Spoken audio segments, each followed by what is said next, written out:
করেছি। বাংলাদেশ ব্যাংক থেকে সাইদুল স্যার এসে আমাদেরকে আশ্বাস দিয়েছে, তোমরা স্মারকলিপি দাও, স্মারকলিপি দিলে আমরা যত পদক্ষেপ নেব। আজকে 1 মাস হয়ে যাওয়ার পরও সাইদুল স্যার কিংবা বাংলাদেশ ব্যাংকের পক্ষ থেকে কোনো প্রকার রেসপন্স আমরা পাই নাই।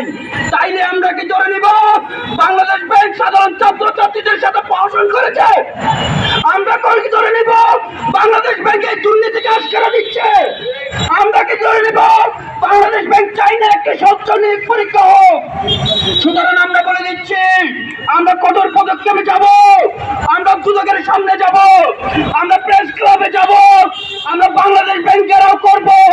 সময় থাকতে আপনারা সুষ্ঠু তদন্ত করেন, সুষ্ঠু স্টেপ নেন। ছাত্র সমাজকে আপনারা জাগাবেন না। ছাত্র সমাজ দুর্বল নয়। ছাত্র সমাজ যদি একবার দেয়ালে পিঠ থেকে যায়, এই দুর্নীতির একটা সাইজ থেকে ছাড়বে।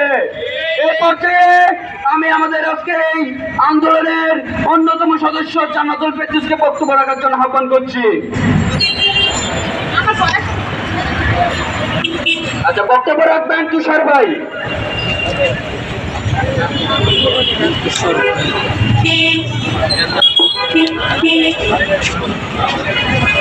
বাংলাদেশ ব্যাংকের কাছে প্রশ্ন,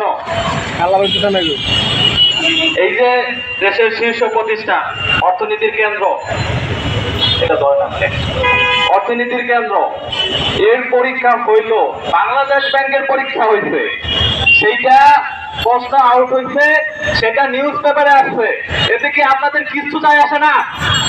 আপনাদের মতো একটা শীর্ষ প্রতিষ্ঠান, আপনাদের নিয়োগে প্রশ্ন ফাঁস হয়েছে, পত্রিকায় আসছে, আপনাদের কিছু যায় আসে না? এই যে প্রশ্ন ফাঁসের মাধ্যমে যেই দুর্নীতিবাজ গুলা